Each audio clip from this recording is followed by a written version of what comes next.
Esta es una producción original de PINE, la plataforma de introducción a nuevas economías, con el apoyo del Centro Internacional de Investigaciones para el Desarrollo, ADRC, y el respaldo internacional de la Plataforma de Innovación Económica. Esperamos que para vos sea tan inspirador como lo fue para nosotros. Te damos la bienvenida a Futuros Posibles. ¿Cómo podemos imaginar y crear futuros deseables? ¿Dónde hay señales de que son posibles? ¿Qué conversaciones necesitamos tener para crearlos? Este video podcast fue creado durante el gran encuentro presencial Futuros Posibles, en el que los intercambios fueron tan valiosos que quisimos grabarlos y compartirlos. Te invitamos a viajar por las salas de la histórica Universidad Nacional de Córdoba, escuchando a referentes internacionales y sus disruptivas e inspiradoras miradas sobre las nuevas economías y el futuro de las ciudades, las empresas, el dinero, la educación y más. Esperamos que para vos sea tan inspirador como lo fue para nosotros. En este episodio, Ronald Sistek llega desde Chile a compartir algo de lo que viene explorando desde hace 15 años. Ronald es consultor, investigador y profesor en temas de complejidad aplicada, colaboración, pensamiento sistémico, ecología profunda, sustentabilidad y regeneración. Te invitamos a viajar a la Sala de las Américas de la Universidad Nacional de Córdoba, a donde ante 700 personas, Ronald nos compartió esto. Ronald Sistek en Futuros Posibles.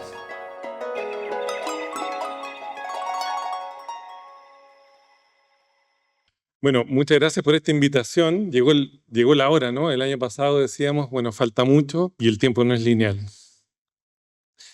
Así que acá estamos. Yo tengo el placer de quizá abrir estas reflexiones y no quería partir sin saludar a mi hijo Tian, que me está acompañando como parte de las futuras generaciones, que es parte del aprendizaje de nosotros, los padres y las madres, cuando entendemos que existe esa cosa que se llama amor incondicional, ¿no? Que la regalan los hijos. Acaba de nacer en la familia la primera nieta ayer, nieta de mi hermano. Así que nada, las futuras generaciones presentes en este espacio. Y como mis amigos son súper buena onda, la Meli y Víctor, y todo el equipo increíble que está organizando esto, me dijeron, Ronnie, ¿por qué no habláis de metacrisis y hablas también de los futuros posibles y metes un poquitito también de tu trabajo y de los adyacentes posibles y todo? Y me dice, entonces les pregunto, bueno, ¿pero cuánto tiempo hay? No, 20 minutos. Entonces nada, vamos a intentar hacer lo posible en 20 minutos. Y una buena pregunta, creo, para partir, es ¿qué tienen en común la metacrisis, los futuros deseables, para empezar a generar un poco de incomodidad en mis amigos, y los adyacentes posibles? Vamos a tratar de explorar estos conceptos, quizá, ojalá sean palabras nuevas para algunos, para poder estirar un poquitito la capacidad cognitiva. ¿Okay? Y hay un personaje muy increíble que se llama Buckminster Fuller, seguro que varios de acá lo conocen, y él dice algo así, ¿no? Los problemas de nuestros tiempos se fundamentan en la diferencia profunda que hay entre cómo el ser humano piensa y cómo la naturaleza opera. Bucky Fuller. Y Bucky Fuller también dijo otra cosa sorprendente y muy interesante. Dijo, no intentes cambiar un sistema, construye uno nuevo que deje el anterior obsoleto. Y muchos de los que están acá están trabajando en esa construcción, co-construcción de sistemas nuevos. Y hay otro sistema que está empezando a quedar obsoleto, literalmente. Y yo creo que está empezando a quedar obsoleto, y a propósito de tener a la naturaleza como maestra, una buena pregunta es, ¿cuál es el alcance de nuestra consideración? ¿Hasta dónde llegamos? Una reflexión sistemática cuando uno trabaja en estos temas es que al final del día hay todo un tema con la identidad. ¿Hasta dónde llegamos nosotros? ¿Dónde terminamos realmente? ¿Sí? Y una de las probablemente identidades que tenemos, que está un poco escondida, es que venimos de una historia impresionante de 13.800 millones de años, de coevolución de un cosmos. Y la verdad es que yo me pregunto cómo sería el mundo si reconociéramos esa identidad, ¿no? Si reconociéramos que somos recombinación de polvo de estrellas expresadas en Gaia en este momento del tiempo. Somos literalmente recombinación de helio e hidrógeno. El carbono es una recombinación de helio e hidrógeno. La vida es una recombinación de helio e hidrógeno, producto de probablemente esa explosión primordial. Un segundo nivel de identidad tiene que ver con los 4.000 millones de años de evolución de este planeta vivo. Y yo me pregunto, ¿cómo sería el mundo si entendiéramos que somos una manifestación de la naturaleza teniendo una experiencia humana? Ahí está la abeja y la flor. La flor y la abeja parecen cosas distintas. Una vuela libremente, la otra tiene raíces, no se puede mover. Pero la flor no puede vivir sin la abeja y la abeja sin la flor. Emergen mutuamente. El ser humano no puede vivir sin su nicho ecológico. Emergemos sistemáticamente, mutuamente, todo el tiempo. Un tercer nivel de identidad, me encanta pensar de que tenemos una historia también de unos 200.000 años de coevolución social y tribal. Y desde esa perspectiva me pregunto, ¿no? ¿Cómo sería el mundo si comprendiéramos que somos campos sociales teniendo a ratos una experiencia individual? Y no al revés. No somos individuos teniendo a ratos una experiencia social. Y hemos coevolucionado en el arte de la colaboración enraizada, profunda. Y por lo tanto, muchas de las cosas que en realidad nos damos cuenta a nivel individual son producto de nuestra experiencia relacional. Entonces, ¿cuál es el alcance de nuestra consideración? ¿No? ¿Hasta dónde llega una identidad? ¿Cuál es el alcance de consideración de nuestras organizaciones? Me encantó escuchar a la decana, a la vicerrectora, al intendente, porque también manifiestan una percepción naciente de muchas ganas de transformación. La educación está transformándose radicalmente. Probablemente la próxima década vamos a ver más cambios que en cualquier otra década de que se tenga registro. Pero hay algo que radicalmente no está funcionando. Ayer en la inauguración, mucha gente hablando de la inteligencia colectiva, que me encanta. Pero si queremos hablar de metacrisis, tenemos que hablar de la estupidez colectiva también. Lo siento. Así como el ser humano es brillante, es estúpido. Al mismo tiempo, somos estúpidos. Y Aristóteles decía que la estupidez es la capacidad de generar daño, aún haciéndose daño a uno mismo. Desde esa perspectiva, hemos generado una capacidad infinita de hacer o desarrollar esta estupidez colectiva. Así que también vamos a hablar un poco de eso. Y no podemos no hablar de los paradigmas desde donde operamos. Un paradigma tiene muchos dominios, pero estos tres son fundamentales. Las prácticas, representadas por las manos, las ideas y estructuras, representadas por el cerebro, y las éticas, representadas por el corazón. Cada vez que decimos vamos a poner cabeza, corazón y manos en algo, estamos disponiendo un paradigma. Y esto es interesante, lo de los paradigmas, porque cuando un paradigma cambia, ¿quiénes de los presentes han tenido algún cambio fundamental en su vida? Por favor, que levanten la mano. ¿Quién ha tenido más de un cambio fundamental en su vida? Que levanten la mano. ¿Quién ha tenido más de 3 cambios fundamentales en su vida? La naturaleza de la vida es el cambio y es la transformación. Y todo paradigma nace y crece, ¿no es cierto?, hasta que llega un momento en que empieza a tambalear para luego decaer, y cuando empieza a tambalear, emerge un paradigma nuevo.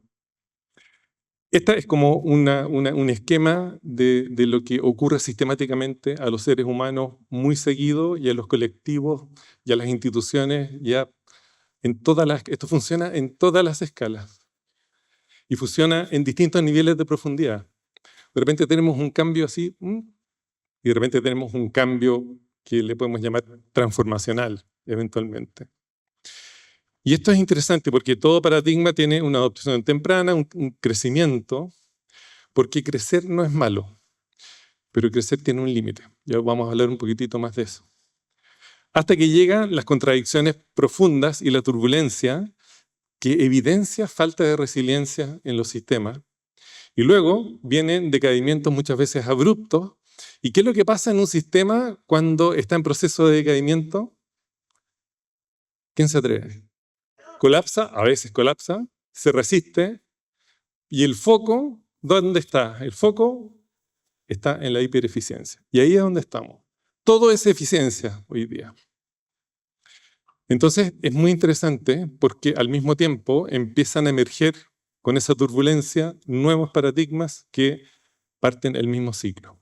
Pero un paradigma es imposible de ser sostenido en el tiempo a menos que entre en acción la ética subyacente. Y ahí estamos, en un problema de transformación de las éticas de los paradigmas emergentes. Entonces, y por eso es que es tan agradable hablar con el resto de los profes de la diplomatura, porque todos compartimos cierto contexto ético, cierto compromiso ético. Entonces, es muy interesante esta como experiencia de transformación. Pero esta no es la única que hemos tenido a nivel global o a nivel civilizatorio.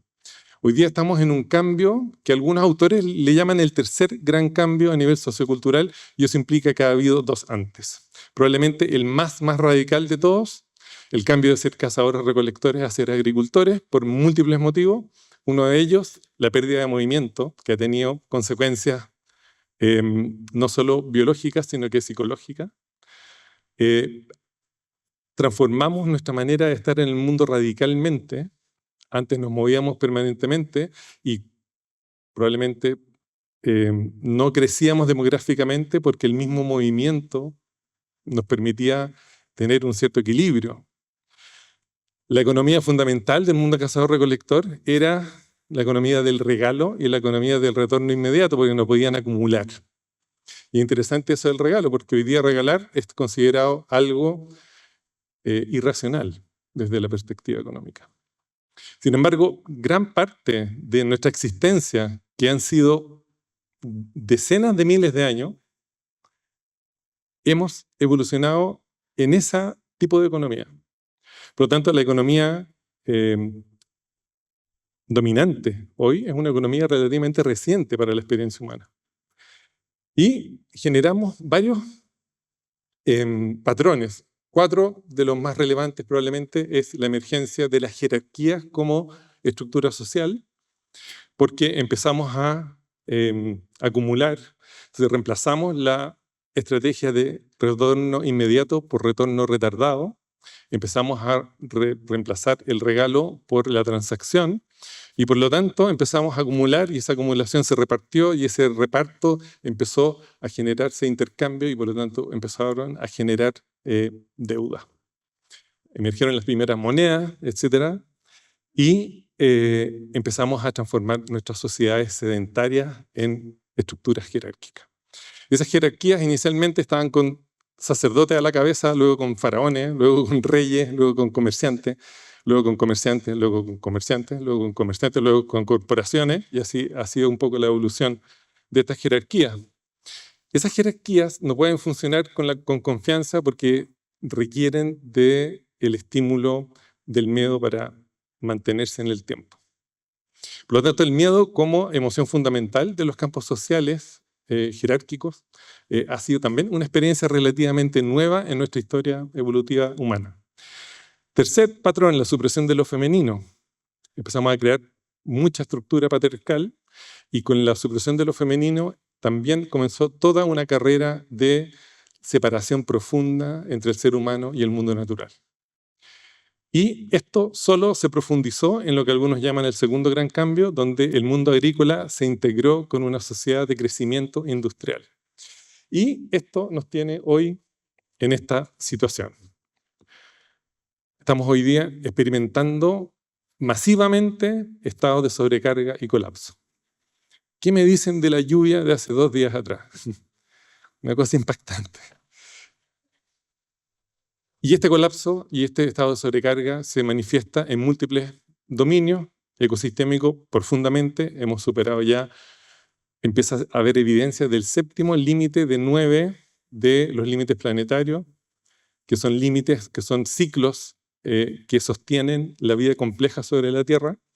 Ya estamos en el punto de sobrecarga número 7 de 9. A nivel social, ni hablar, ¿no? Los próximos 20 años se espera que haya más de 300 millones de migrantes, muchos de ellos productos de cambio climático.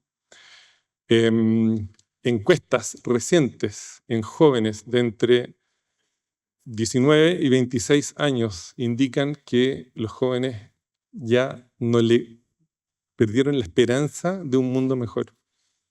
La cantidad de suicidio, la cantidad de evidencia de ansiedad, sobre todo ansiedad ecológica, empieza a multiplicarse masivamente y por lo tanto a nivel individual también hay un estado de sobrecarga muy, muy profundo.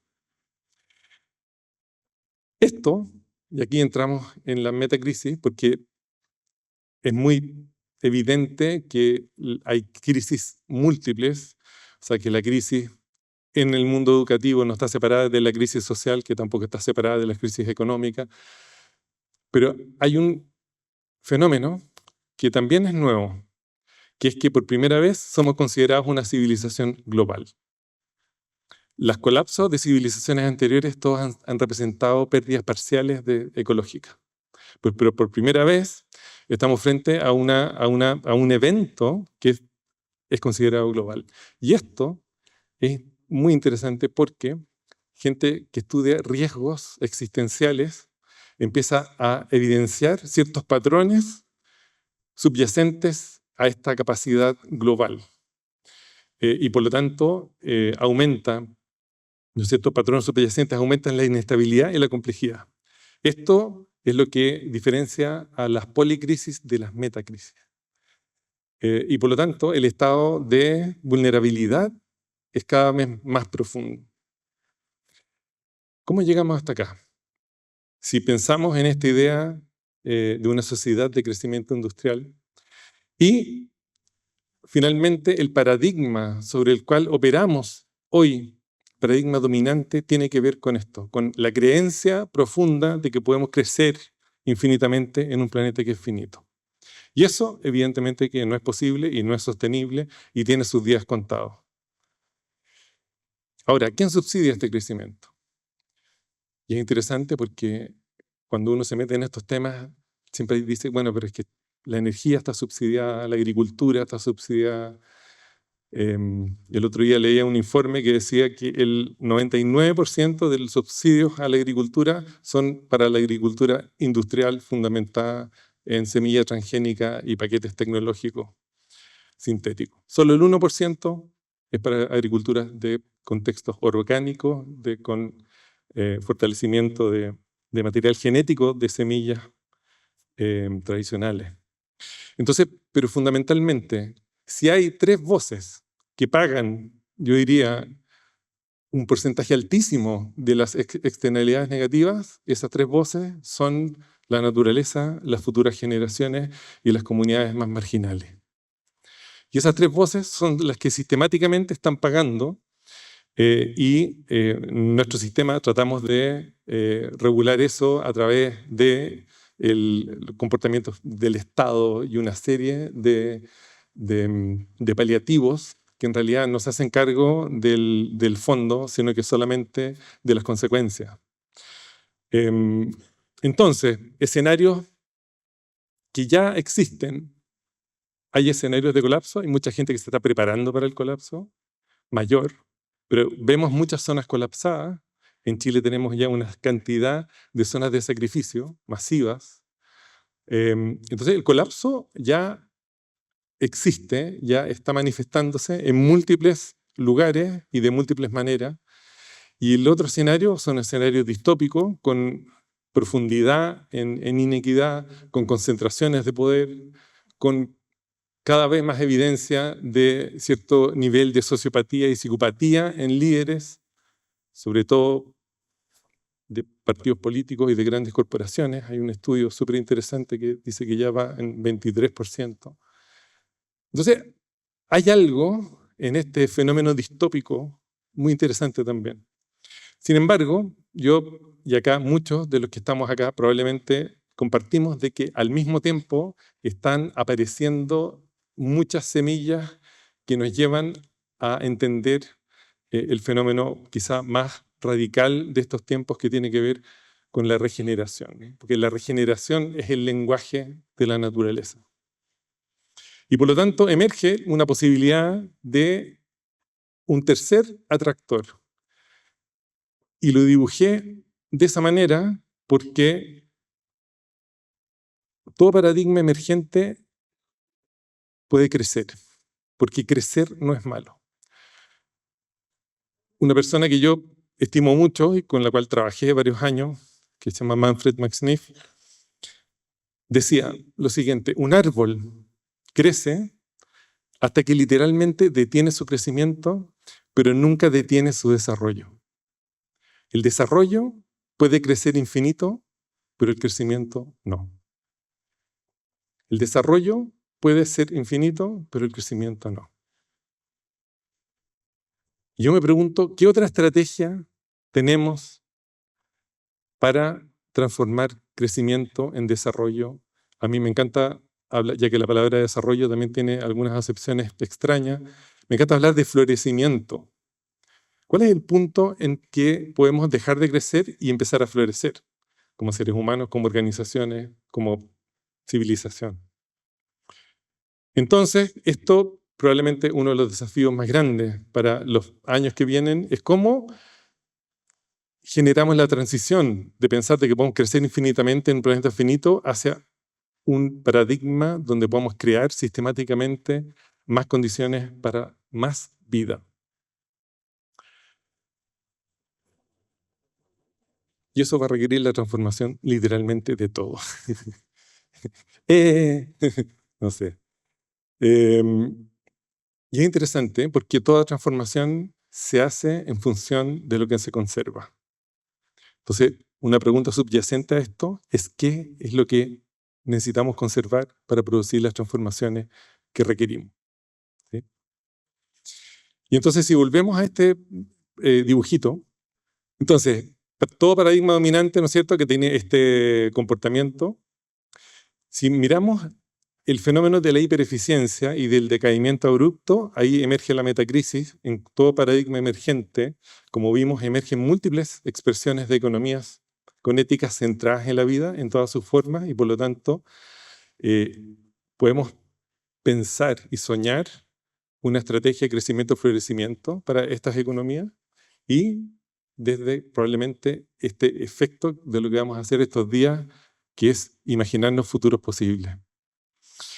Si pensamos en la regeneración, me gusta pensar que es el fenómeno emergente de la evidencia del aumento de estas cuatro cosas: vitalidad, integridad, salud y belleza del vivir de los seres vivos. Y si esto lo llevamos a el entendimiento de cómo opera la naturaleza, esto que decía Bucky Fuller en la primera frase del... La diferencia o los problemas son la diferencia que hay entre cómo el ser humano piensa y cómo la naturaleza opera. ¿Y cómo opera la naturaleza? Y la naturaleza opera administrando el potencial evolutivo en el momento presente y ajustando paso a paso, en lo que se llaman adyacentes posibles. Entonces, es muy interesante cómo el lenguaje de la naturaleza, la evolución de la naturaleza, siempre parte de donde hoy está. Es fundamental entender el estado actual. Por eso entender la metacrisis es algo súper relevante. Entonces, el momento presente, luego se sueñan los futuros posibles, en lo que a mí me gusta llamar dirección de viaje, porque la naturaleza no dice en 5 años más yo quiero estar así. La naturaleza dice mi dirección de viaje es maximizar la vida. Y después, ¿qué es lo que hace? Bueno, ¿cuál es el próximo paso que puedo hacer? Entendiendo muy bien dónde estoy y teniendo mucha claridad respecto de la dirección. Esta es la fórmula mágica del mundo natural. El momento presente manifestado tanto en la metacrisis como en el descubrimiento del potencial, donde podemos llegar, la dirección de viaje imaginando futuros posibles y cuál es el próximo paso plausible. Entonces vemos que la metacrisis, los futuros, ya no deseables, sino que posibles, y los adyacentes posibles están hiperrelacionados. Es el lenguaje del mundo natural. Como decía Víctor, llevo algunos años intentando entender cómo evoluciona el mundo natural, desarrollando prácticas basadas en teorías del mundo natural, y esto, que es un marco que he estado desarrollando en los últimos años, tiene que ver con cómo observamos las organizaciones como seres vivos. Y todo ser vivo tiene un metabolismo, y ese metabolismo siempre opera hacia el interior y hacia el exterior. Y esto en todas las organizaciones. Las universidades operan hacia el interior y hacia el exterior. Toda organización for profit o non-profit opera hacia el interior y hacia el exterior. Y cuando operamos hacia el interior, necesitamos maximizar la resiliencia en un mundo centrado en la eficiencia. Y cuando operamos hacia el exterior, necesitamos generar ciertas coherencias. Y estas coherencias las podemos maximizar entendiendo la evolución de la organización como un sentido de dirección, entendiendo el momento presente y avanzando en adyacentes posibles. Y por lo tanto, la regeneración aplicada al mundo organizacional tiene que ver con eso mismo, ¿no? Aumentar vitalidad, integridad, salud y belleza del vivir organizacional, sus campos sociales y sus sistemas anidados. Entonces, para terminar, ¿cuál sería un adyacente posible para nuestro sistema dominante? ¿Escala mayor? ¿Cuál sería un adyacente posible para nuestra organización en la escala organizacional? ¿Cuál sería un adyacente posible para ti como persona individual? Acordémonos que todo funciona a nivel individual, colectivo y ecosistémico. Por lo tanto, estas preguntas creo que son súper válidas, sobre todo en este contexto. La mirada de la naturaleza, yo creo que llegó para quedarse, porque no hay nada como algo separado de otra cosa, ¿sí? La separación es una ilusión. Entonces, bienvenidos a los años más desafiantes para la historia de la presencia humana y bienvenidos a futuros posibles. Y esta frase viene de un pueblo muy perdido en el Amazonas, que cuando se le preguntó a qué se dedicaba el pueblo, el jefe del pueblo respondió esto: confiamos en lo invisible para hacer de lo imposible posible. Bienvenidos y muchas gracias. Si te interesó lo que escuchaste, además de compartir este podcast con otras personas para que la conversación se siga expandiendo, te invitamos a ver la publicación Con la cosecha de futuros posibles, acceder a clases gratuitas sobre nuevas economías y mucho más en www.nuevaseconomías.org.